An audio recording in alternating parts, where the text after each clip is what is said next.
Okay, hello everyone. I'm Kristen Lasanti. I'm the founder of Radiant Change. I am the host of the Radiant Leader community, which you'll hear a little bit more about a little bit later.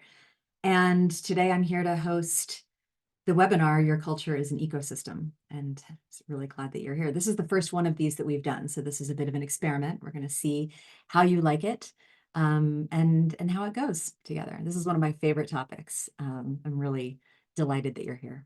So we do have a question that Melissa's just popped into the chat.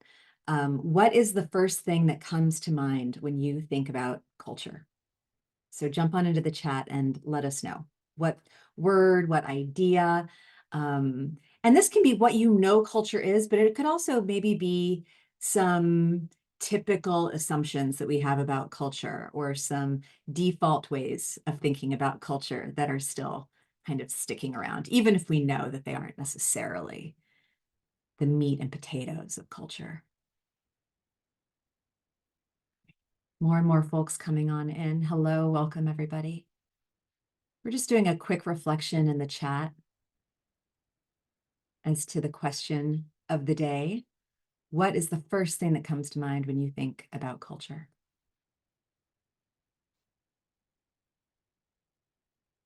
Hey, Wes.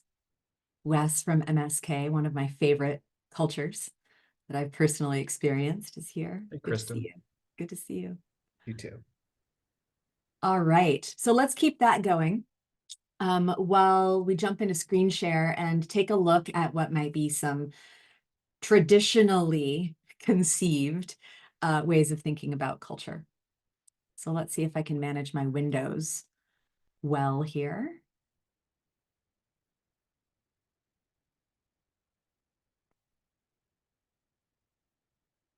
Yes, good. Melissa, give me a thumbs up. Wes says yes. Okay, great, we're gonna go. So here are some things. So this is what culture is, everybody. Thank you so much for coming. Just kidding. But these are some things that I find are commonly associated with organizational culture in people's minds, right? What does the office look like? What kind of games and fun activities do we have for people? What do we get together and do once a year for team building, right? Or how often do we get together and, imbibe together? I think this was especially true during or before the pandemic. I think it's maybe less so now. I'm interested to see if you agree with that, if this notion of culture has shifted. But this is very different from what we're seeing in the chat. Community, multi-layered, belonging, culture being the foundation of an organization. Thank you, Katie, for that. Couldn't agree more. Collective thinking and values that shape behavior and experience. Yeah. Complex, but great when it's clear and supported. That's what's coming through in the chat. Thank you, Emily, for that. We're going to talk about a bit about that complexity today, too. Quite a lot, actually. Okay, so if culture is not beanbags and foosball, perhaps it is values, the words on the wall.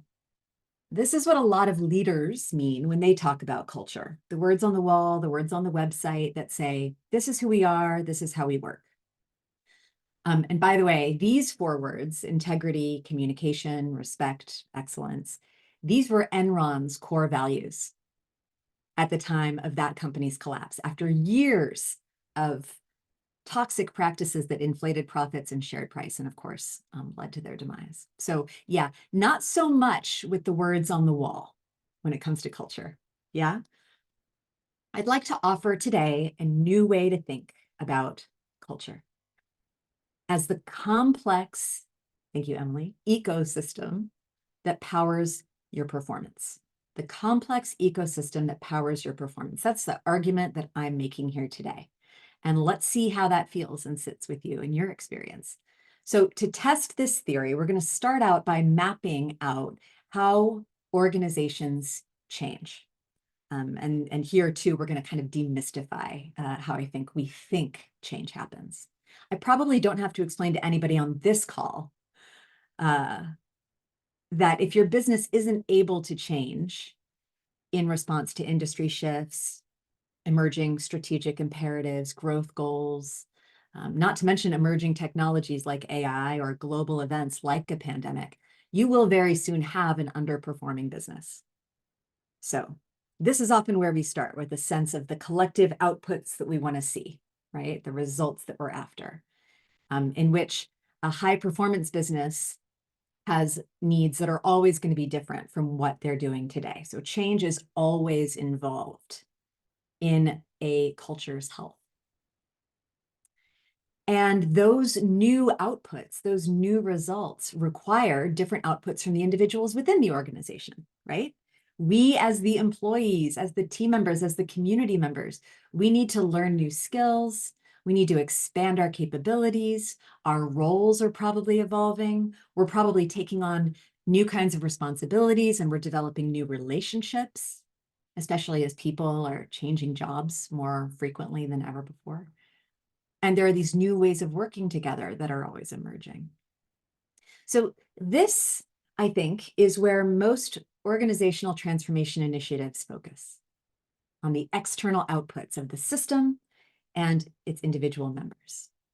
And this, in my humble opinion, is why it's estimated up to 78%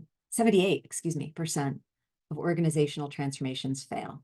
That's a stat from the Harvard Business Review a couple of years back. They are failing to account for the internal shifts that are required. So let's take a look at that. Douglas is asking, what does out and in mean on this visual? So Douglas, let's think about it as these are outcomes. These are kind of the external, what it's going to look like. Let's talk about that internal piece and what it might look like, starting with the me of it all. So anybody who's ever managed anybody knows that just telling someone to change rarely has the desired result. And that's because even a simple shift in a role or a process, for example, runs right into the deep complexity of who we are as human beings. So to change requires, I think, first, a basic awareness of ourselves, our gifts, our gaps. It requires a degree of social emotional intelligence so that we can change in relationship to others.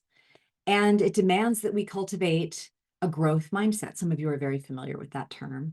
A mindset that is more interested in improving versus having to show up and prove ourselves. That's what the fixed mindset is constantly trying to do.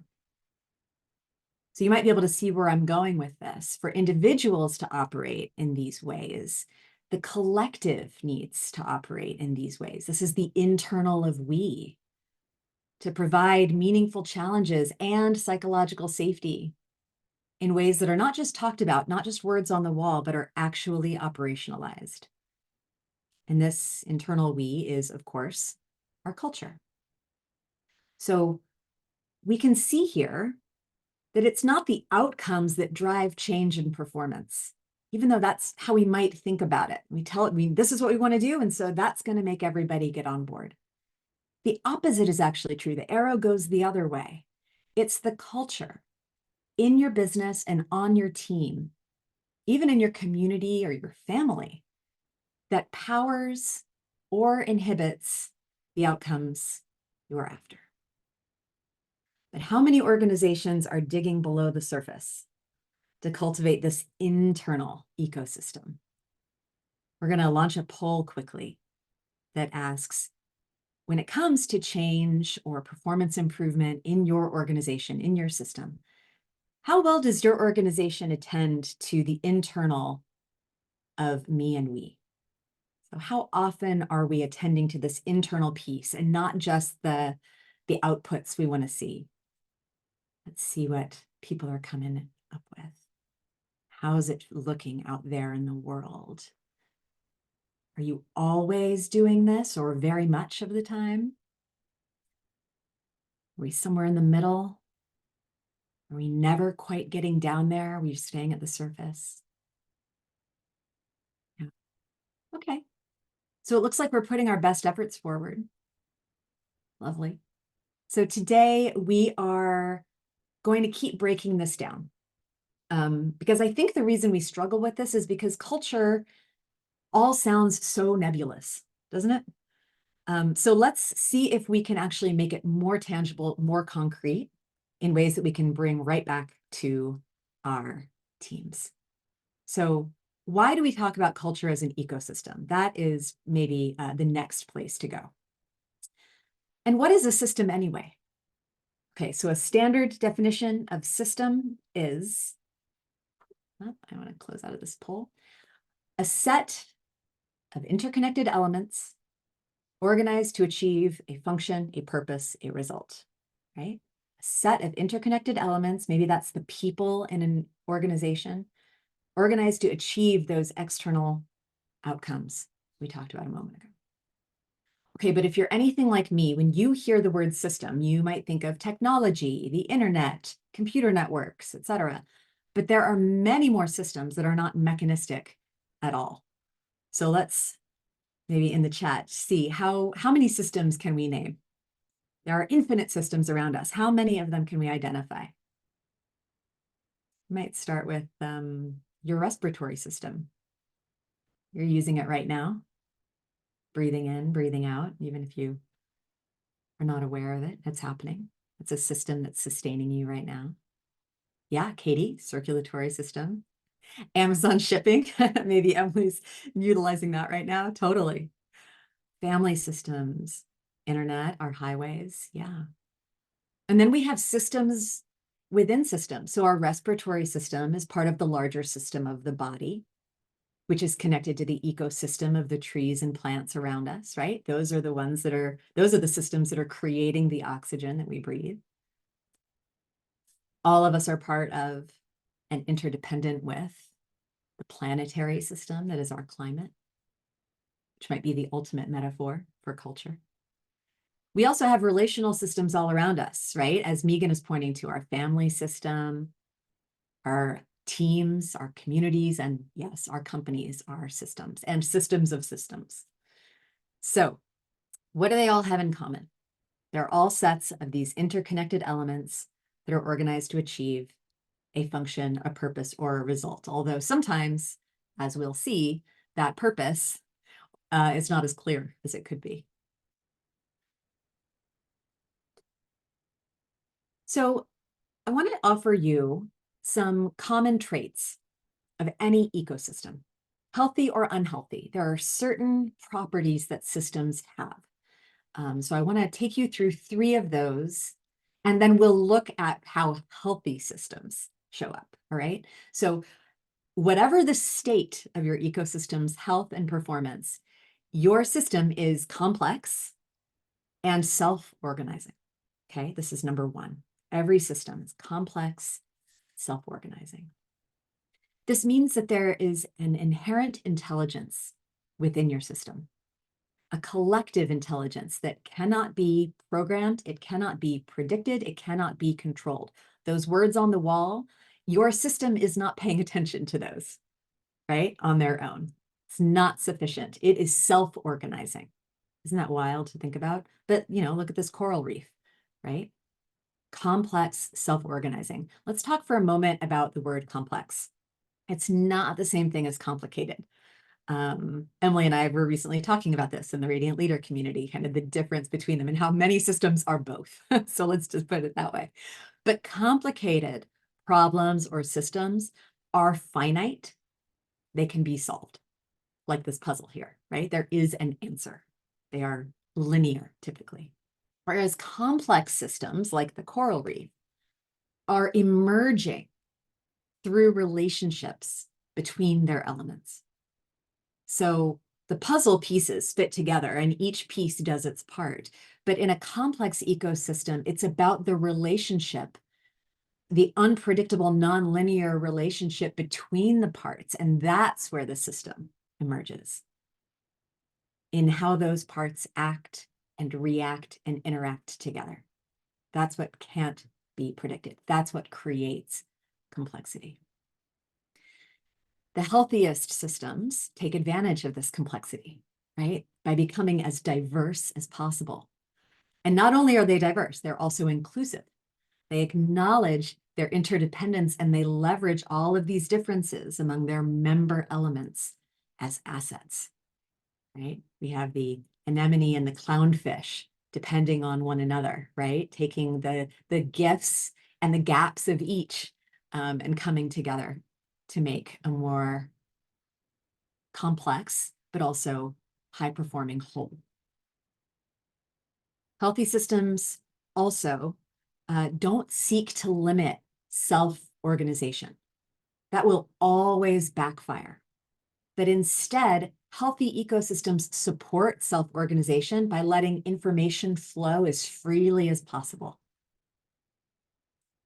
Okay, so that's one. Your ecosystem is complex and it is self-organizing. The second thing we know about any ecosystem is that it is hierarchical. Hierarchical. But contrary to how many of us think about hierarchy, in systems thinking, this is not necessarily about control. It's simply speaking to the fact that every system has an order to it. Every system has a structure. And the top of the hierarchy, if you will, or the center, if you prefer to think about it that way, is there to define the purpose of the system. What is the purpose here to achieve? And then its job really becomes about coordinating and facilitating the various elements so that they can deliver against the function or toward that function or purpose of the ecosystem.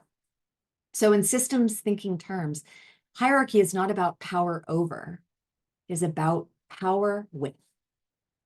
Power with. We're going to explore this further as we go together.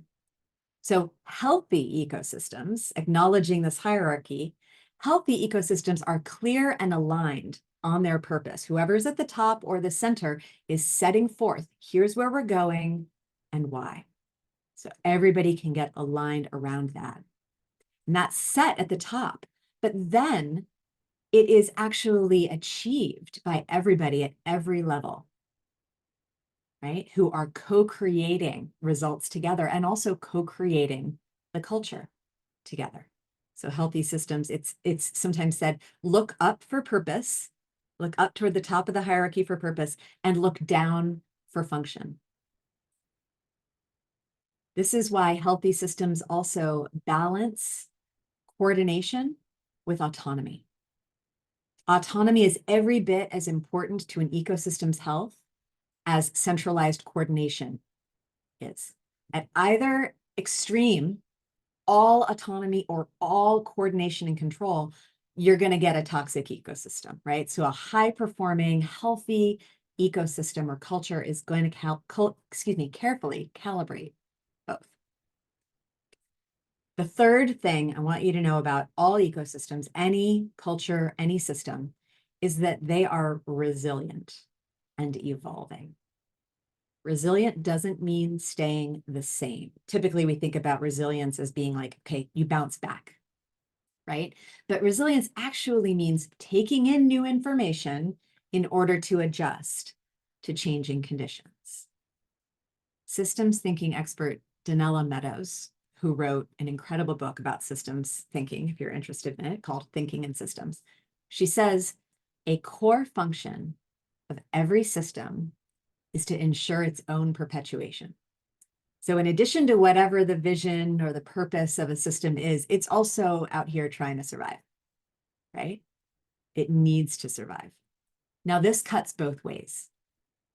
A culture and an organization can become more open and inclusive as a way of evolving, or it can also evolve to be more and more rigid and fear-based, both as a means of survival, right? So left alone, toxicity in a system is going to perpetuate itself too, because it thinks that it has to. But as that happens, the system ends up losing resilience, becoming brittle and fragile. So healthy systems are going to evolve in the direction of their purposeful vision. They're going to do it with a strong flow of information that's helping it figure out how to move forward. It's going to do it with a strong commitment to interdependence and autonomy, all of which will contribute to that system's ability to adapt and move forward. Healthy systems will adapt, not become more the way that they are today. because that's what nature does. It moves forward. But also, I think it's worth noting that natural ecosystems unfold along very different time horizons than our human systems do, don't they? Suffice it to say that quarterly earnings cycles can be useful feedback loops, for sure, for our ecosystems. But if our not so purposeful vision is to beat the quarter, then our perspective and our ability to grow for the long term is going to be seriously compromised. So healthy, high-performing ecosystems and their leaders are able to differentiate between what's important and what's merely urgent, and are intentional about balancing their short-term needs, which are important, with the long-term interests of the system and its purpose. So if that sounds nice but impossible, fear not. We're going to offer you a simple way to bring this practice into your complex ecosystem. Welcome to Systems Thinking. We have another poll for you. Before we go any further, we want to check in and see what is your experience with systems thinking. I'm interested to know if folks have never heard of it, maybe not very familiar with it. Do people use it all the time or have training in this discipline? Let's find out what our comfort level or familiarity level is.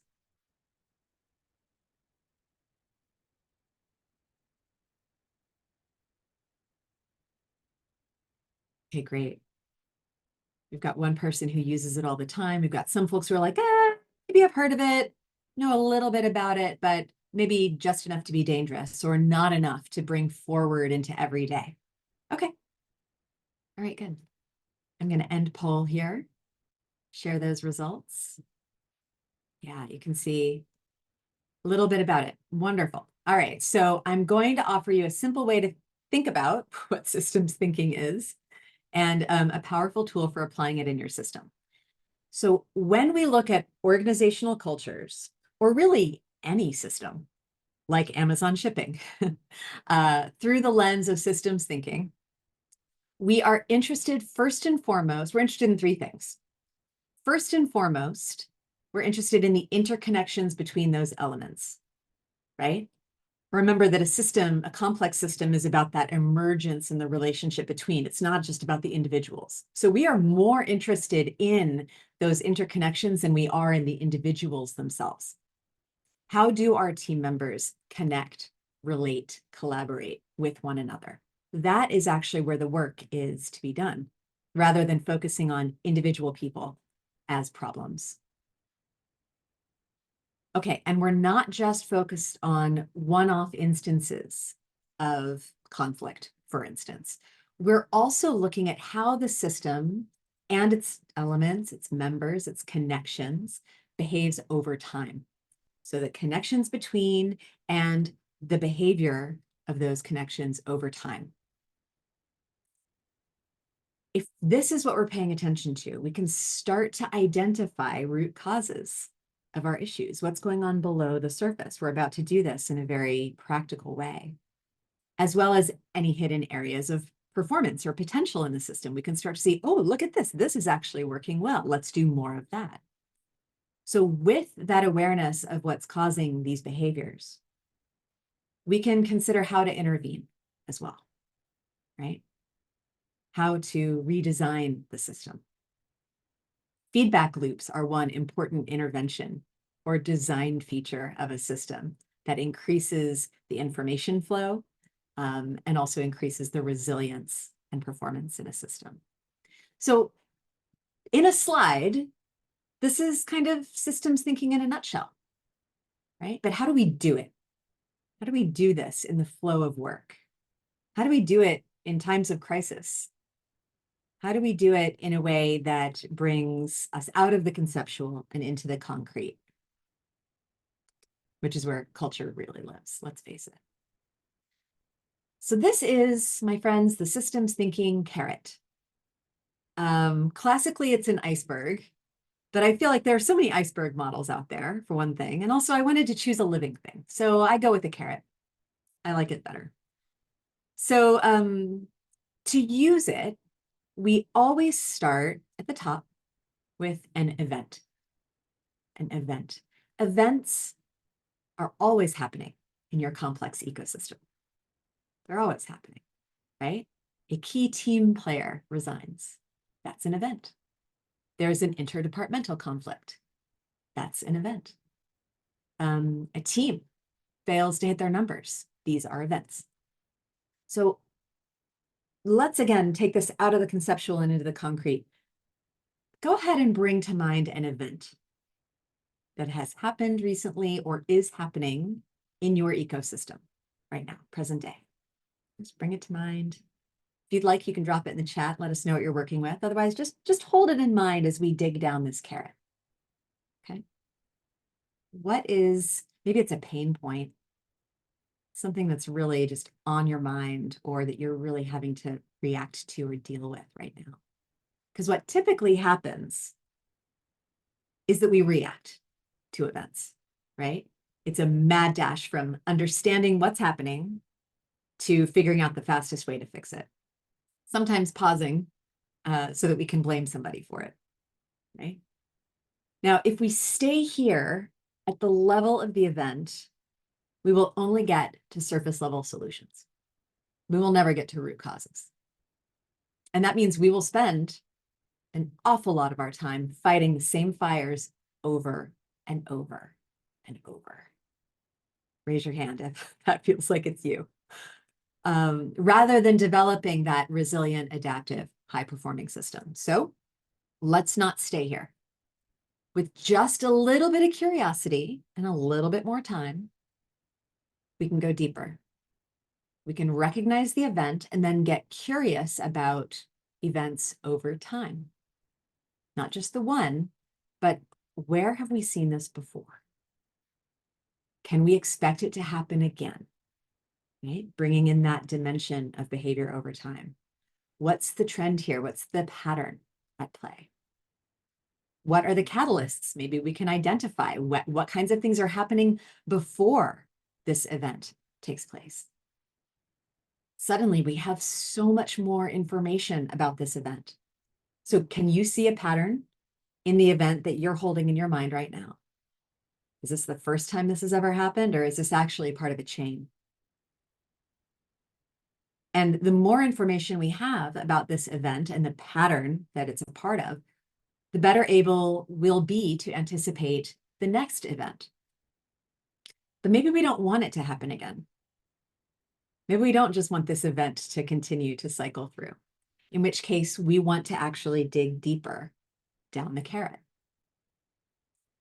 and look to the structure that is perpetuating this pattern.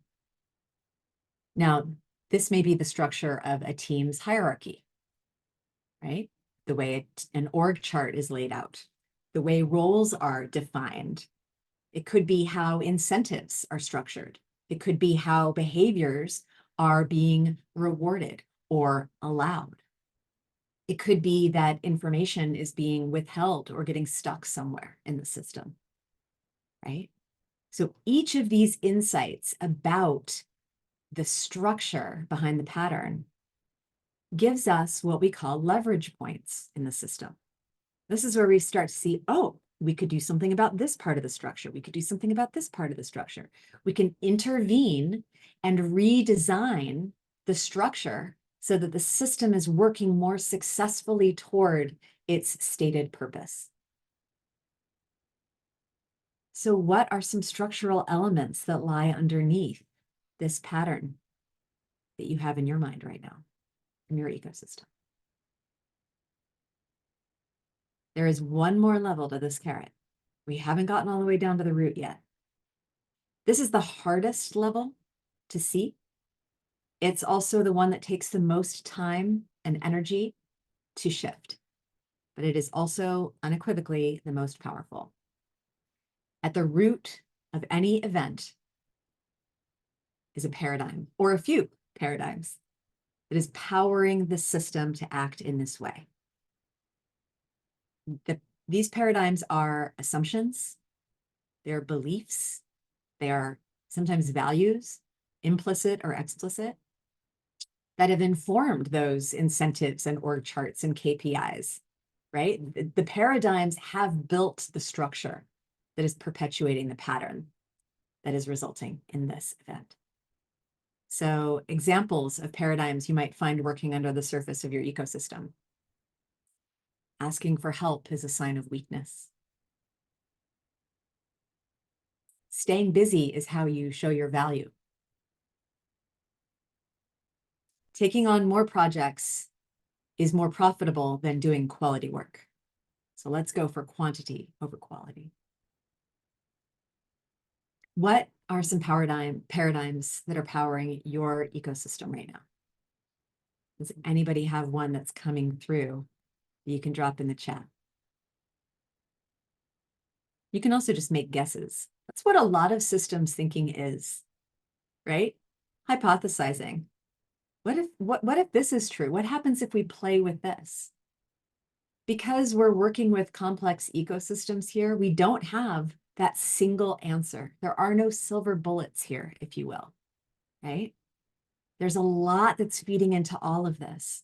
So what are some of these core beliefs that are at the heart of it all? What can we start to tease apart as we do take on this exploration? Oh, Megan, supporting work-life balance means not paying attention to performance.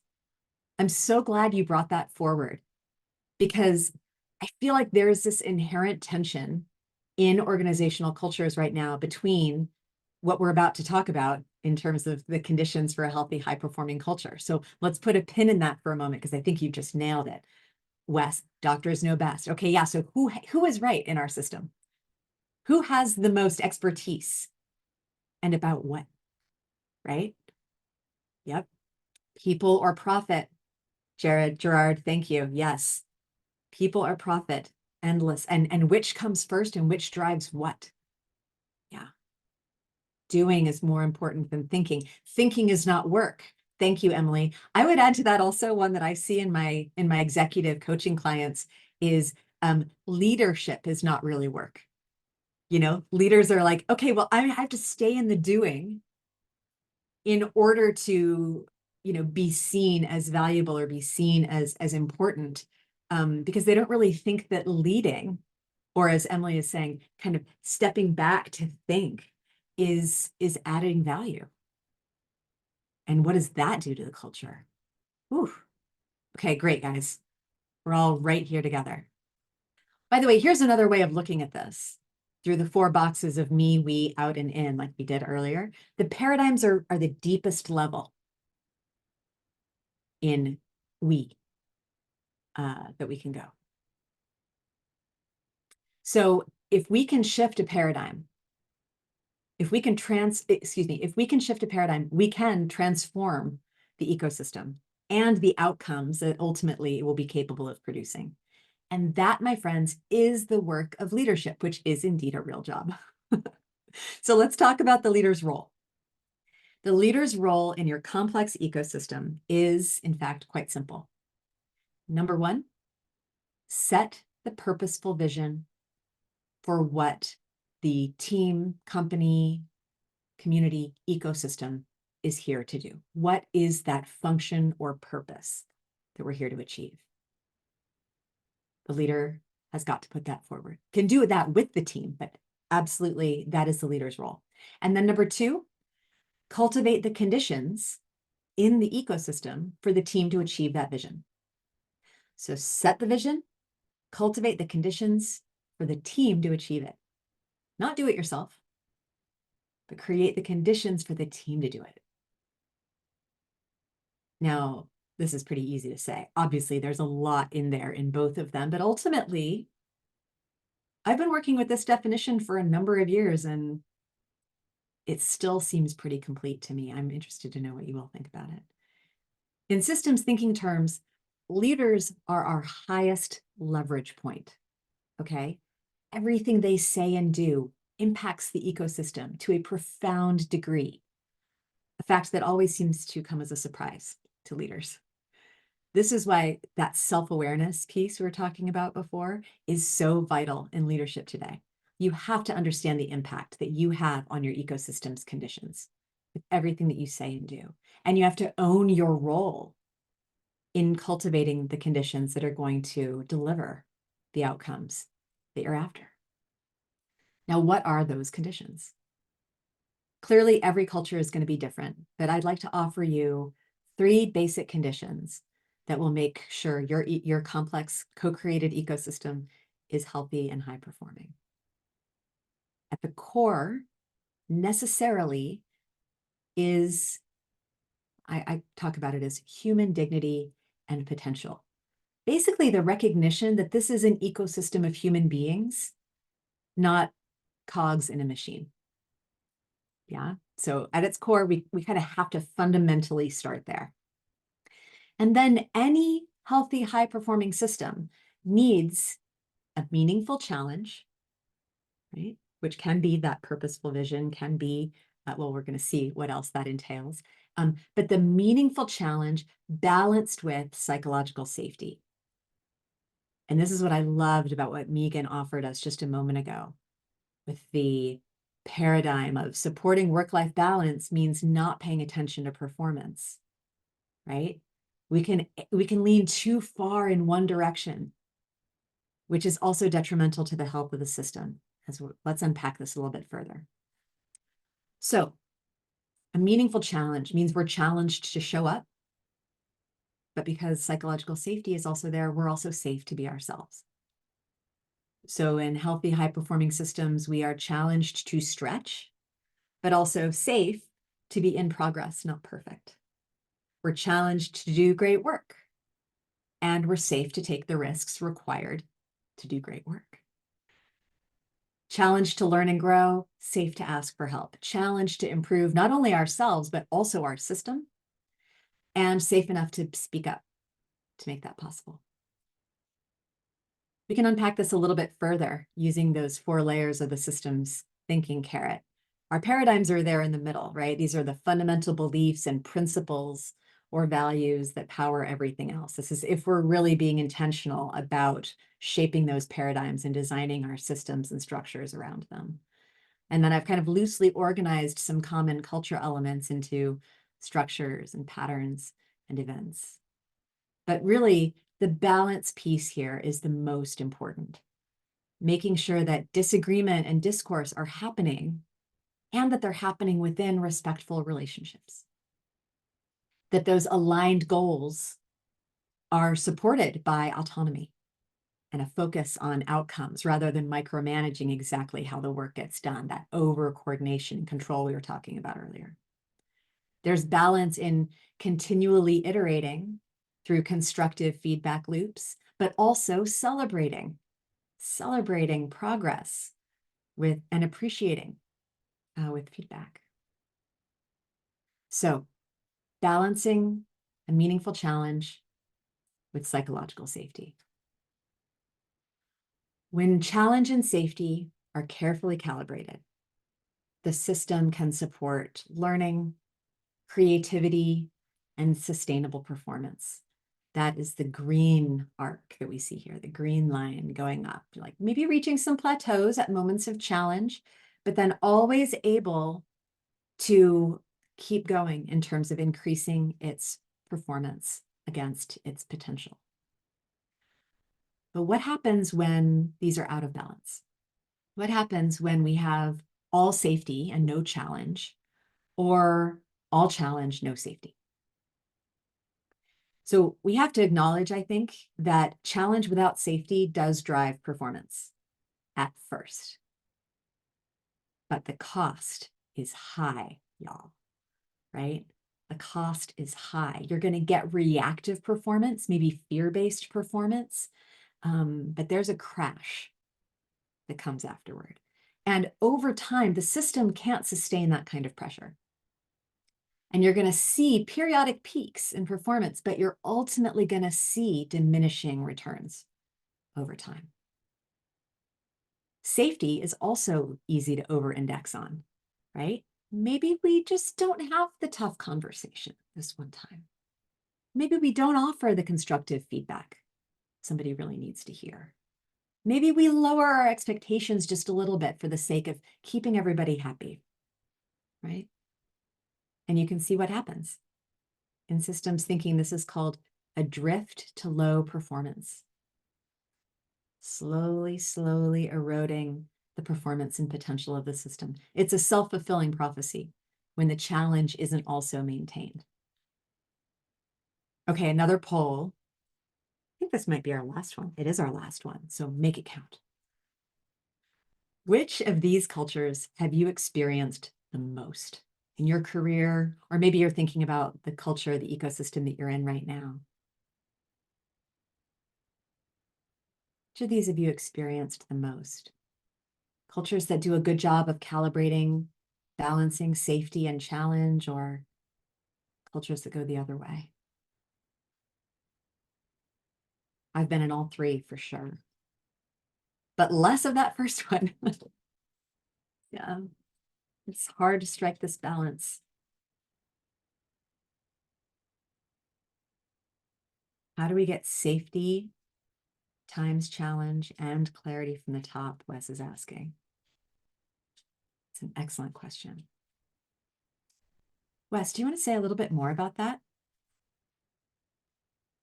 Yeah, I mean, in my experience, like even within the same organization over time, we tend to vacillate from back and forth between safety and challenge, but it's Mm. really hard to them and hold them like simultaneously, right? And I feel like that introduces just a lot more complexity, like when we ask people throughout the system to hold that duality.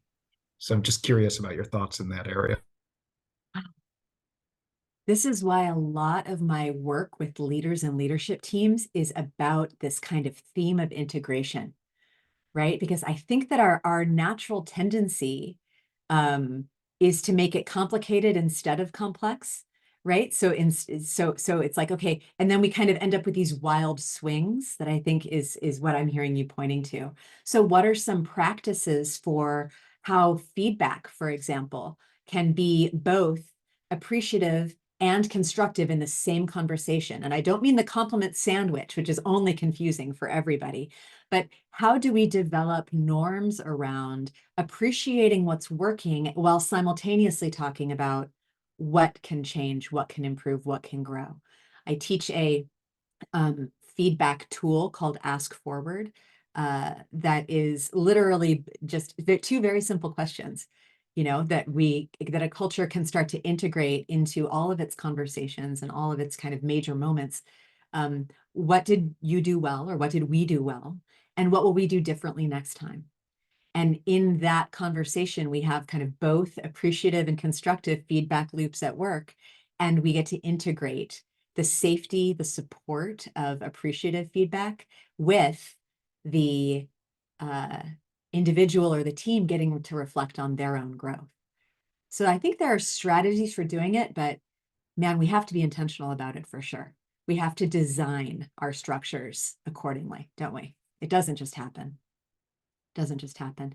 Emily is sharing, I experience safety and challenge more in small teams or divisions versus larger organizations. That makes sense, doesn't it? You have the intimacy of relationship there. Yeah, absolutely. Okay. All right. Let us keep going. In case there are any psychological safety skeptics out there or listening, it doesn't seem like that's the crew we have on this call, but one never knows. Here's a chart. Here's a chart that I didn't make that illustrates what we're talking about here.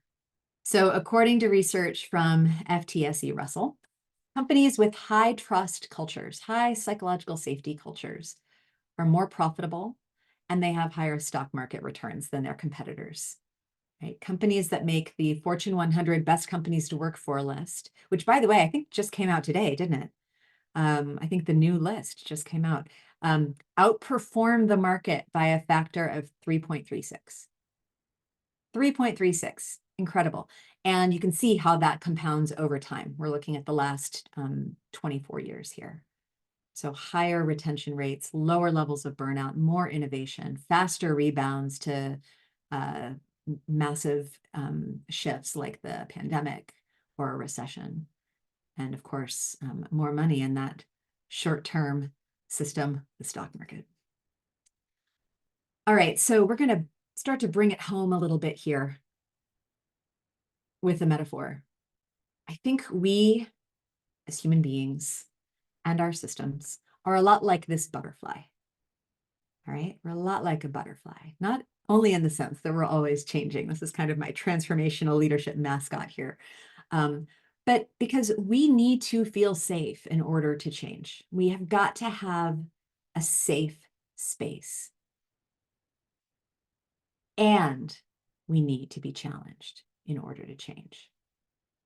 Don't ever help a butterfly out of its chrysalis. It won't make it. The challenge of breaking itself free is what strengthens it to be able to survive out there in the world and to thrive into the future.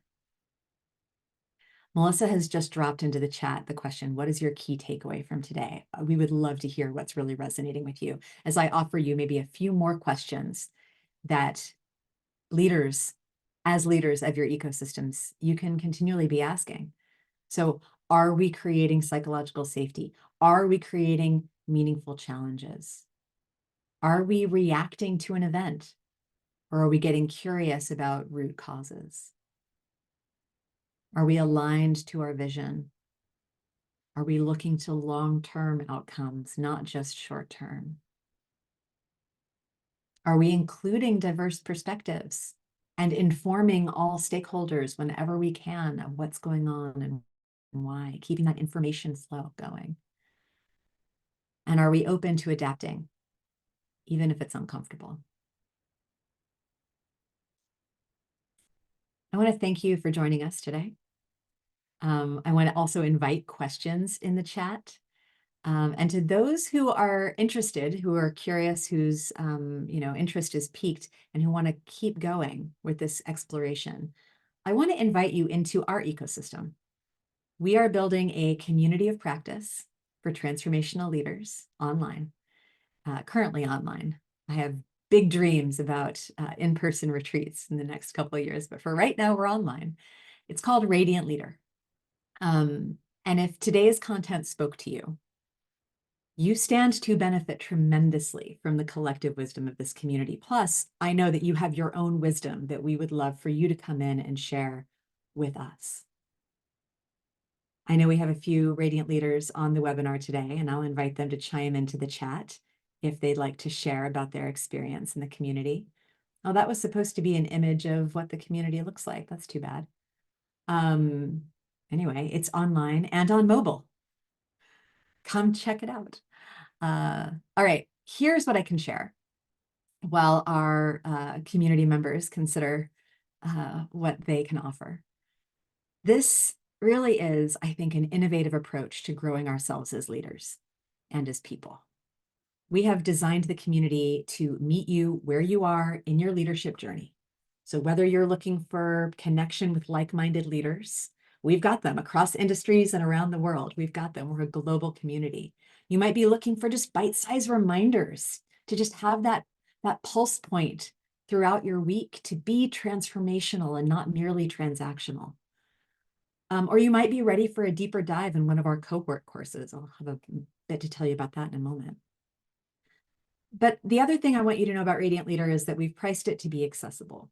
One of our members recently told me I should be charging multiples more for this because she's getting so much value from it. But I think that so many leadership development resources are inaccessible and really exclusive. And our mission with Radiant Leader is to get these ideas and tools into as many leaders' hands as possible. Here's a glimpse at the monthly themes that guide us throughout the year. These are the leadership competencies that we are developing year-round. So we've just wrapped up a deep dive into systems thinking and culture in March, playing with a lot of these themes in a really deep and hands-on way. And we're now moving into April, focusing on how to work with and not against resistance to change in our systems, because we know that resistance is there. From up and down and to the right and left. It's all around us. How do we work with that resistance and not against it? Okay, and more breaking news. literally just breaking news, just this last 48 hours, we've opened registration for our next cohort of Momentum. Momentum is a 12-week course that leverages mindfulness practice as a transformational technology, literally building new neural connections that support balanced perspectives, deeper insights, better ideas, smarter decisions, stronger relationships, and healthy, high-performing cultures in only 12 weeks. Radiant Leader members get first access to the 15 spots in this cohort. So if you're interested in this program, you can email me, you can reach out to me on LinkedIn, or you can just jump right into the community and sign right up. We are kicking off in May. Everything we're doing in Radiant Leader adds up to very real results, not only personally speaking, who doesn't want to learn how to disrupt their stress response in real time, but also professionally, as we strive to be high impact leaders while also staying true and authentic to ourselves. And finally, at the organizational level, because everything we share in Radiant Leader is ready for you to take right back to your team and start cultivating the conditions for them to achieve your shared purposeful vision. So we're going to wrap there. We still have a few minutes before the end of the hour. So if you have any questions about anything we've talked about today, culture, ecosystems, the Radiant Leader community, I certainly welcome any questions in the chat, or feel free to unmute. We'd love to hear your voice. Melissa has just dropped some links into the chat there. And otherwise, I want to really thank you for your time and your kind attention. And I hope you'll take whatever you've taken away from today and bring it back to your ecosystem, because you are a Radiant Leader, whether or not you're one of our community members. It's time to go out there and let those ripples fly. So any questions from anybody, or if you want to unmute and just share something that you found particularly interesting or thought-provoking today. Otherwise, thank you so much.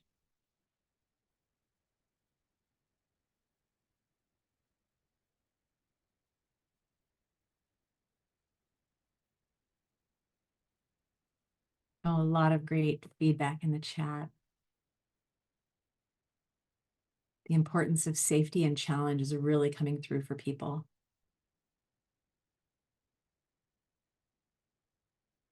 Yeah. Oh, and thank you to our Radiant Leader members for chiming in. It's awesome to hear. All right. Thank you so much, everybody. I'm going to stop recording, and if anybody has a question that they'd like to ask when the recording's off, I'll stick around for that too.